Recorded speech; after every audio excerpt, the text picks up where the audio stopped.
We're going to take a look now at you in the chamber of Studio A. Okay. Up on the ceiling here, you see these drapes.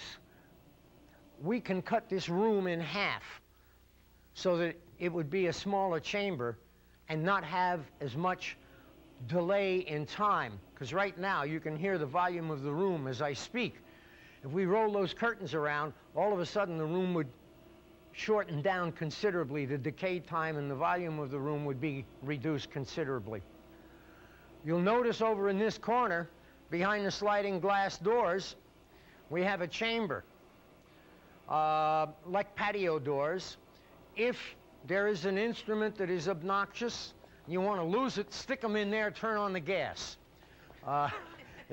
If you want to protect the vocalist from the onslaught of noise that is going on, you would very simply put the vocalist in here, close the door, the vocalist has eye contact with the musicians, vice versa, and you notice there's a window over here so that the vocalist has eye contact with the producer, so that there is complete communication. It's not like you have to look at a TV monitor. Is he pointing to me? Who's he pointing?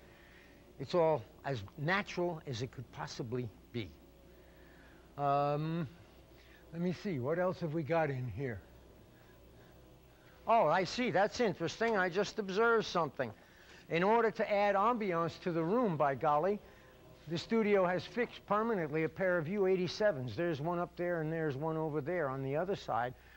They're probably normaled into the console, so that if the engineer says, I want a bigger room sound or something, they just tell them, turn on 17, turn on 18, and there they are. And they probably pick the optimum spot for whatever is going on in here so that you don't have to run new cables and new mics. They're permanent. Rod Stewart, I did the vocals of Tonight's the Night in that room. Terrific. The original version, which if you can find the original version, you hear Britt Eklund talking in French on the end. Right. When we reissued it because of Rod's escapades, she has been erased. Okay. He was dating her at the time? Yes. Oh, okay. That's right. Aretha Franklin did a song called Eleanor Rigby, the Beatles' famous song. It was done in that room, and that was inspiring to hear her do a Beatles song in her inimitable style. And unfortunately, the very last Lynyrd Skynyrd album by the Survivors was done in that room. And great memories. yeah, it's heavy. I bet. It is. The little studio, the little room you call it at Criteria. I understand that was designed and patterned after the Atlantic Records studio in New York City. Whose idea was it to duplicate that studio? All right, well, it's duplicated dimension-wise, but not treatment-wise. Atlantic started working in the late 60s, going into the early 70s in Criteria, and Mac had been in business about 15 years and built up a clientele, and we were chewing up so much of his time that he was losing his local business. He asked us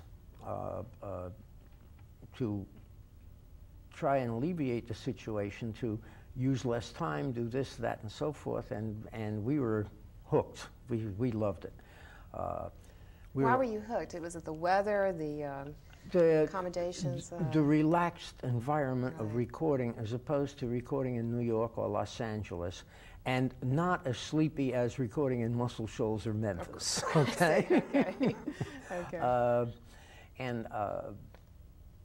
As it came to be, Atlantic had sold out to Warner Brothers 7 Arts, so that we could not lend money or do anything to an outside business. What we did to help Mac was to guarantee him in writing X amount of studio hours at such and such a rate, which enabled him to go to a bank to apply for a loan to make an addition to his facility. Of course. But then the next exorbitant expense would have been designing a studio, et cetera, et cetera. Atlantic Records in New York City, its humble beginning as a recording facility was 234 West 56th Street. And this was a carriage house that was 20 feet wide and 60 feet deep, built in about 1893 or 1894. And the top floor even had a skylight in it. And in order to prevent snow and rain from collecting, they had sloping roofs so that the front of the building, the room was about 15 or 16 feet high, and when you got down to the back, it was only about 8 feet high. We made that front chamber an office with no partitions in it whatsoever. And one disc sat in the left-hand corner, one desk sat in the right-hand corner, and there was a little 4'6" cocktail piano pressed up against the wall, and people would come in and play demos for us, and Ahmed and Jerry would be sitting there conducting business, and hey, did you hear he just said, or you know, what do you mean? Don't make that deal with him. No, and it was informal in office. Came 6 o'clock. We would take the chairs and roll them out, take the piano off the wall, put one desk on top of the other, flatten it out in the corner. I put out a bunch of chairs and microphones, and the office was the studio. So it's literally a studio and an office simultaneously. Exactly. Well, we're going to take a look now at the control room in the little room. Yeah. Atlantic Record Studio. Let's have a look. You're working in a room this small. If you have somebody who's working excessively loud, the room compresses. So you have consideration for that kind of a problem. Parquet floor in the control room. When we get into the studio, it'll be a different consideration. Very daring thing to put dimmers in the studio because they produce so much RF interference. They found a way to do it, okay?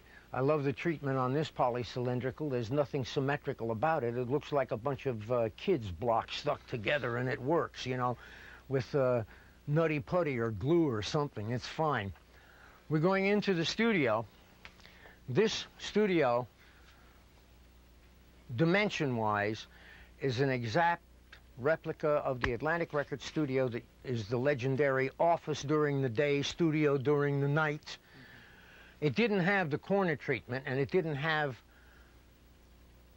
the damping that this room has. But when Mac Emmerman was so busy between the first room and the second room that he needed another room, we, Atlantic Records, I gave him my office plans for what doubled as an office as a recording studio. So this is exactly dimensionally the same size room as where Splish, Splash, Shake, Rattle, and Roll or Giant Steps was made. Except